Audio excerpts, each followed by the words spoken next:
Excuse me. Hello and welcome. This is Cheese Dip TV, and today we will be playing Stellaris. Stellaris is a game that I've only played about 30 hours of, and I really very much enjoy it so far. So, at the moment, I've been playing a little bit of it in the last 2 days, and I figured I'd try and stream it. So that maybe some people can help me out if I run into issues, or maybe you'll learn some things from what I've been doing, and hopefully we can create an empire together. So that's the plan. That's all of it. So I wanted to create a new empire for this version. So today I'll tell you a little bit about the history here. I've played a little bit of Stellaris, the base game, and I've now added a few of the DLCs today, and I haven't even tried that, so I'm very curious to see what we can fix up here. We have a few appearances that we didn't have before, and a few options with regards to the DLCs that are present. So from what you can see here, I own Utopia, Apocalypse, MegaCorp, Federations, Plantoid Species Pack, Leviathan Story Pack, Synthetic Dawn Story Pack, Humanoid Species Pack, Distant Star Story Pack, and that's about it. There's a few that I don't own yet. I do not own the Necroids, the Lithoids, and the Ancient Relics Story Pack yet, but maybe we'll just see how things proceed, and if we really like this series, we'll add them to the list, and we'll play around with those as well. And yeah, that's the entire idea. So we're gonna start off by creating our appearances. Let's take a look around the mammalian. Let's start with the humanoids. So there's quite a few options here. These are kind of cool, I guess. The machines, those are pretty awesome. There's a few in this list that I wouldn't mind playing as. I don't have the Lithoid Species Pack, so can't play as those, but this is kind of cool. It sort of has to fit the theme as well, so I'm still figuring out what I really want to do here and what I'm really looking to build. So we'll make one more change to the filter here. We're gonna decrease it a little bit more, like so. Alright. So supposedly my voice should be a bit louder than the game now, and I'll listen to it afterwards and see if that's actually the case. Mammalian Mammals, yep, Reptilian. These are pretty neat. I wouldn't mind going as these, actually. Let's go back. Appearance first. Avian, not that interested in. Arthropoid, we could rule the galaxy as these guys. That's pretty awesome. Molluscoid, Fungoid. I like Fungoid, actually. I'm not sure which one I'd pick though. Maybe these? Plantoid, Lithoid, we don't have this pack, and Necroid, we don't have this one either. Okay. So what are we doing today? I wanted to start over. I've been doing something by myself for quite a bit, but I'm quite curious to see how things start over from the actual beginning. So we could be a humanoid race that moves around, or maybe go for these guys. Reptilian. Alright, next. Demaxanian, Zophon, Athanabians, Gargaxton. That's pretty neat, actually. Similar to Gygax, if you know who that is with regards to the D&D scene. So Gargaxtons might be interesting. You have the Gargaxton and the Gargaxton. Yeah, I quite like the Gargaxtons, actually. So we'll go with that. The Avian, the Arthropoids, Humanoids, Lithoid, Machine, Mammalian. Alright, Reptilian names.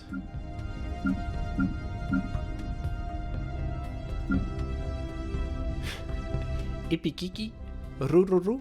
Let's go with this. The reptilian names. Alright, now let's take a look at the traits. Now these can be quite important for the rest of our playthrough. So what are we actually looking to do? We might look to do something and be very charismatic and maybe sneakily take over in some way. So you can have negative traits and positive traits. Wasteful, resilient, repugnant, nomadic. We could be nomadic.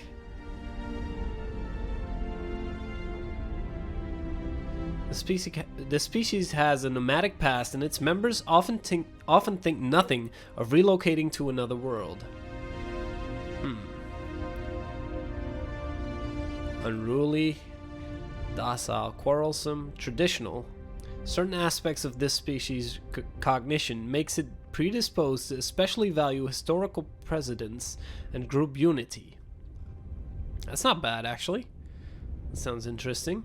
Talented, slow breeders, rapid breeders.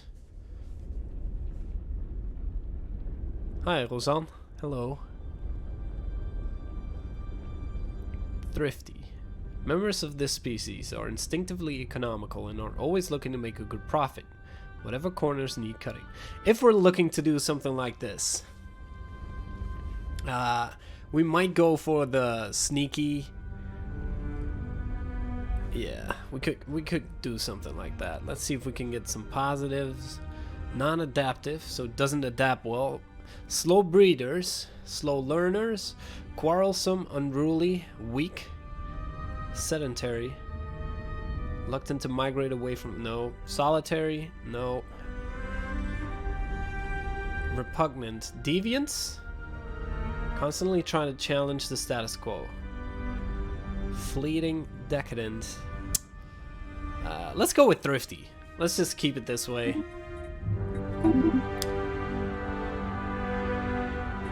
Alright, I'm cool with Camdor, actually. Camdakor. Lyris, Athenebia, Lyris, and Karus. It's pretty neat. And we can go with that. Mammalian, Reptilian City, of course. Next. Our origin. Also very important. Prosperous unification. A stable planetary unification has allowed this civilization to prosper and grow. Life seeded. Shattered ring. That's something I've seen before. Inhabits a ring world built by unknown forerunners. Scion? A fallen empire has meddled in the development of this civilization for thousands of years, guiding them into a path of their choosing. So we start as a vassal of a fallen empire. Tree of Life? This hive evolved in a symbiotic relationship with a vast tree. The tree grants them many benefits, but its loss would cripple them. You need to have mind authority. Okay. Don't have these. Common ground? No. Lost colony? That's not bad. Doomsday? Challenging origin. Our homeworld is highly unstable, and it's only a matter of time before it explodes. Our only hope is to seek refuge elsewhere before it's too late. Oh, that's pretty cool, actually. That's a really cool start. It's challenging, but it's pretty cool. Resource consolidation. Establish early contact with their immediate alien neighbors. Gradually, over the span of a century, they masterminded the birth of an interstellar union. No. Galactic doorstep. All of this can be really cool. Syncretic evolution. They're big, strong, and most of them have the intelligence of a particularly dim-witted child. Ancient wars have culled their species of their most aggressive tendencies, leaving them quite servile. Okay, post-apocalyptic?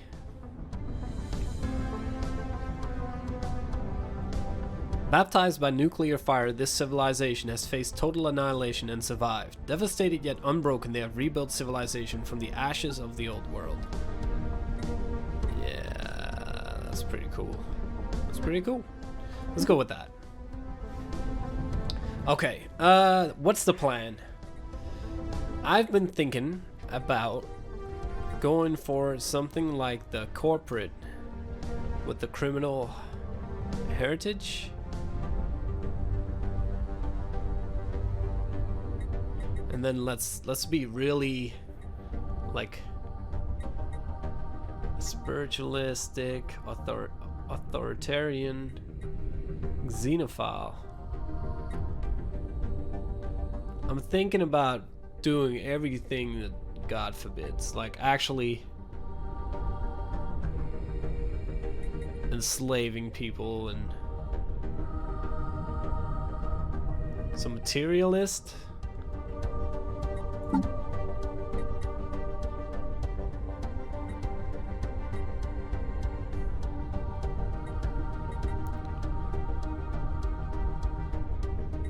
And xenophobe, we can purge, we can enslave aliens.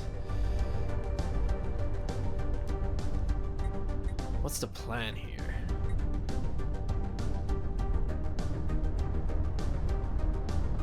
Authoritarian? So do something like this. So we're materialistic, authoritarian, and then we have a criminal heritage. Criminal heritage can trace its origins back to a crime syndicate that eventually grew powerful enough to supplant all forms of local government. We cannot form commercial pacts. We can build branch offices on the planet of any regular empire that they have no war or active truce with. Crime on branch office planets increases branch office value, and we can build crime increasing corporate buildings.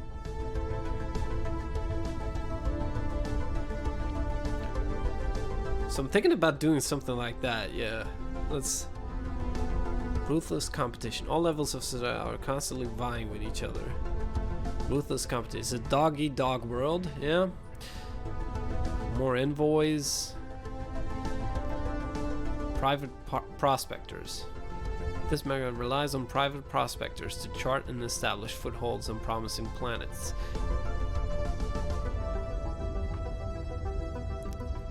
Media conglomerate, indented assets, specializes in large indentured workforces. It has little to do with the barbaric practice of slavery.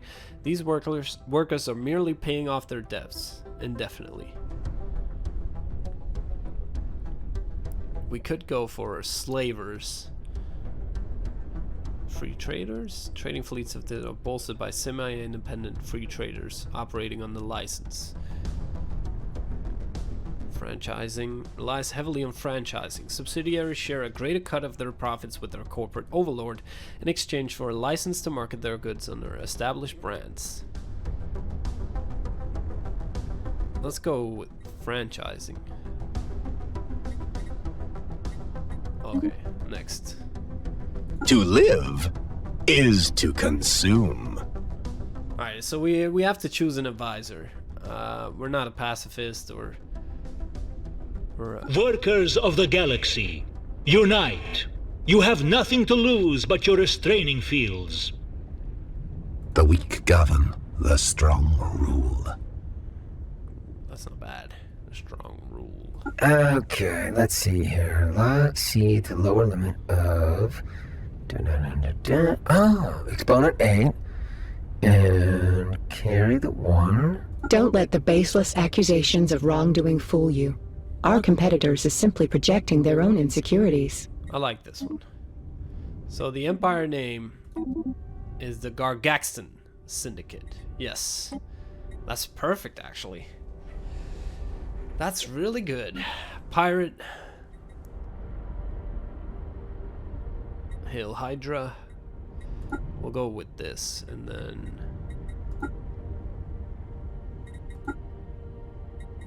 let's use different colors though. We're interested in gold. And secondary color is gold and green. Yeah. I'll go with this.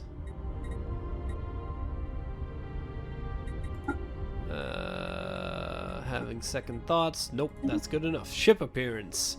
We want reptilian ships, sure. Our ruler is a male or female? Oligarch. Air title male. Lip lop nip. Okay. This is our ruler, so the room.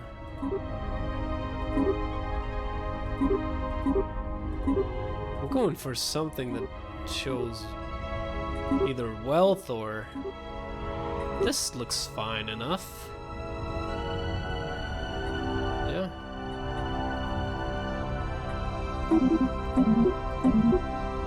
Nimpi Kokongi. Alright, let's go with that. Okay, so we've picked the trade survivor, and we're thrifty. Iris Carouse. I think we're ready for it. Next. Must select more ethics. Okay. More ethics. We have 1 point left.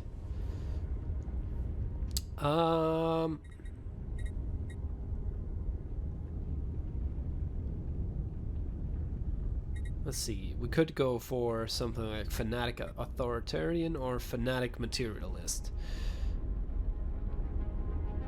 Robot upkeep or worker pop resource. I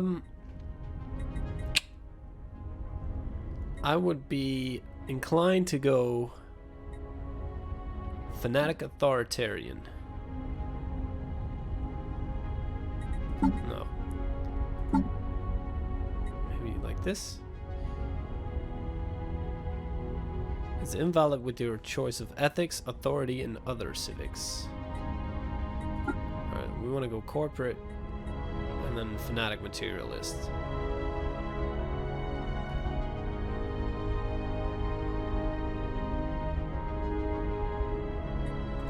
Alright. Save. We're done. Okay. We can go large, or we can go large. And then 6 to 12. Let's go 8 to 16. Fallen Empires 1 to 3. Marauder Empires 2. Tech Tradition Cost is 1. Primitive Civilizations 1. Okay, Crisis Strength. End game start year. Let's start that later.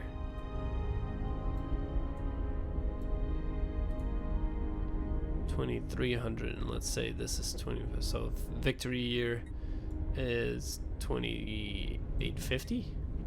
Scaling difficulty, or difficulty. The easiest one is Cadet, I would say. Ensign, Captain, Commodore. Let's go Commodore. Scaling difficulty on. Normal, random. Advanced neighbors. Hyperlane density, we'll leave that the way it is. And then Iron Man mode is gonna be turned on. I should be logged on to Steam already. I had Iron Man mode in my different. Let's go back. This one is saved anyway, so let's go back to the menu. And then do we log in somewhere? Settings. Autosave to cloud. Let's go back. Alright, give me a moment. I will have to investigate. Let's see if we can fix this. So we need to be logged on to Paradox apparently, which seems like it's causing the issues for us. So let's my account. I am. Thank you for following Kataparuto. Welcome. I'm just having a small issue with the game for the moment, but it should be back in it any second now. It's already starting back up. Here we go. So for some reason the Iron Man mode didn't want to play. New game. We created this one specifically So we're gonna start with those guys. Select. Now, Iron Man mode. Requires Steam Cloud to be enabled. Or is it somewhere up here? For the user to be logged into Steam. I'm definitely logged into Steam. This was not an issue before.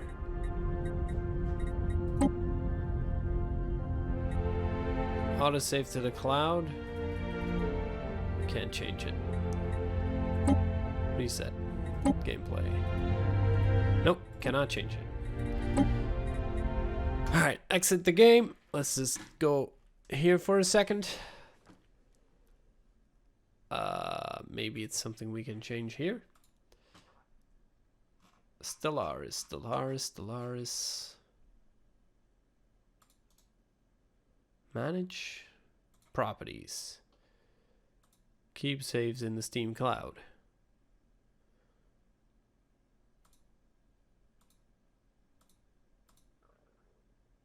Steam Cloud is disabled in global. Ah, we might have the problem there. Steam Cloud. Okay. That might be the issue. My apologies. That's done. We'll go back to pressing play.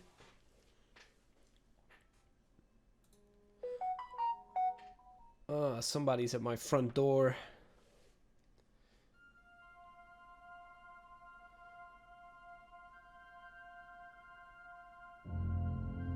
Oh, bad luck. They have bad luck at the moment. Alright, new game. We're back in. We're just gonna get this started. Select. The game is eligible for achievements. Great. I hope everything here is pretty much the same as we left it. Seems to be the case. Let's play. So I've never played on Commodore before. So if you, Kataparuto, have any suggestions, please feel free. Post-apocalyptic is the start. Our ruler, Nimpi Kokongi. In the eons since the first primitive Gargaxan communities took shape in the meadows and forests of Stellaris, our civilization has spread and prospered. But Gargaxan society was not always united towards a common goal. In centuries past, mounting tensions between competing nations came to an apocalyptic head in a global thermonuclear war that claimed the lives of billions and forever marked the surface of Lyris. In the decades to follow, surviving Gargaxans faced radiological contamination, mutations, famine, and violent tribalism. It was in this grim crucible that the Gargaxan Syndicate was truly forged, and with it a new world order. Now, after the discovery of the Hyperlane network, the finest minds of the Gargaxan Syndicate have finished development of the first hyperdrives. The stars themselves are finally within our grasps. Alright, this is it. This is the start to our home world. We're still paused. It's 2200. And we are here.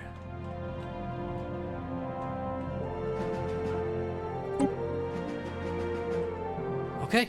So it's been a while since I actually started a game. Let's take a look around and see what needs to be done. First of all, looking here, we have the shipyards. We have our Empire capital, which has a few things in place already. 18 is the planet size. It's a tomb world. It's a rocky world, so it's currently experiencing a nuclear winter. And it seems like we're pretty well equipped to survive here for now. And we have 7 more districts. So right now, the thing is here, our population, we have places to work. Nobody's really unemployed. And we have a open building slot. And one thing I might be interested in very soon is setting something down here. But for now, we have to first get some of the materials. The materials you can see here in the top left corner, we have energy credits, which is, well, the credits that are used to buy and sell stuff. Minerals, food, consumer goods, which is an advanced resource that represents the various gadgets, luxuries, and goods necessary to give our pops a good life. And that's what we're here for, to grant them a good life. Alloys is pretty much what we use in order to create ships and weapons. I'm moving myself a little bit further to the right. There you go. And then we have influence, which is political clout and is used for many things like enacting edicts, making claims, building outposts and such. And then unity. So for now, the first thing we need to do, I think, we have a small military fleet here as well. Let's zoom in on that. In our shipyard, we are going to be interested in creating a science ship. That's the first thing we're gonna do, because we're gonna take a look around to see where else we can go and what else might be important. And we're gonna start up setting up our research department. Computing. So this leader is considered an expert within the field of computing. These are the technology trees, basically. Here you can see what's already researched, the starting tech we have. And here you can select for each one of these categories what we really need them to do. So Shmupi Pihori needs to work on one of these objects, and we'll have to take a look at what we find most interesting. So in the beginning, I would think that maybe the best approach would be to go towards physics research from researchers. Let's start off with that. And then for society, Rikiki T. Shash can work on one of these. So naval capacity from soldier jobs. So defense army damage is higher.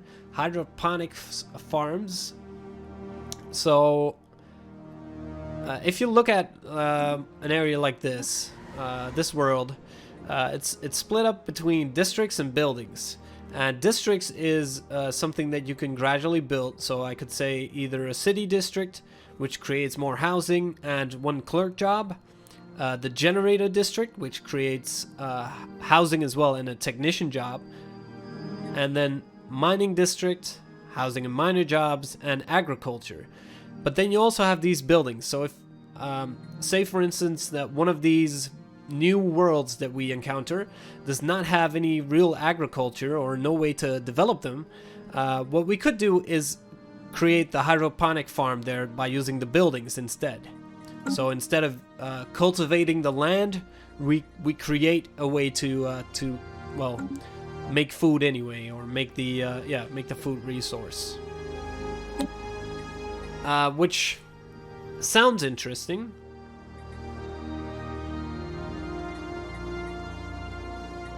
Yeah, let's start off with that.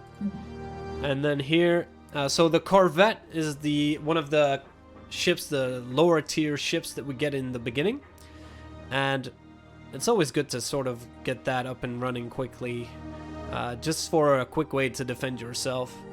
So I'd say the build speed and the build cost could go down. It's not bad. The hull points or afterburners. I don't think afterburners are that much of a concern for us right now. So I'm leaning towards, we're in the beginning, so might as well start off making them cheaper. And then on the left hand side we have a few other options. Let's lock it for now. Oh, I was hoping it would just open it up entirely, but so you have the contacts, the situation lock, which we'll run into soon enough, the market, where we can buy and sell stuff. The planets and sectors, currently we only have one sector and one planet. The expansion planner, we'll get to that when we get to that. The policies, any of the policies that we want to change in our empire, you can make changes here. The edicts, so for instance we could say that we need to fortify the border. We need some influence to be able to do that.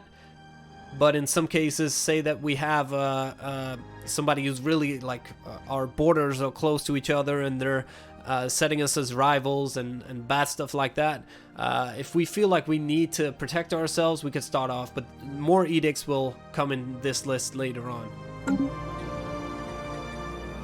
Tradition and relics, this is something we'll get to in a bit. I'll explain a bit more, but basically gives us traditions to adopt.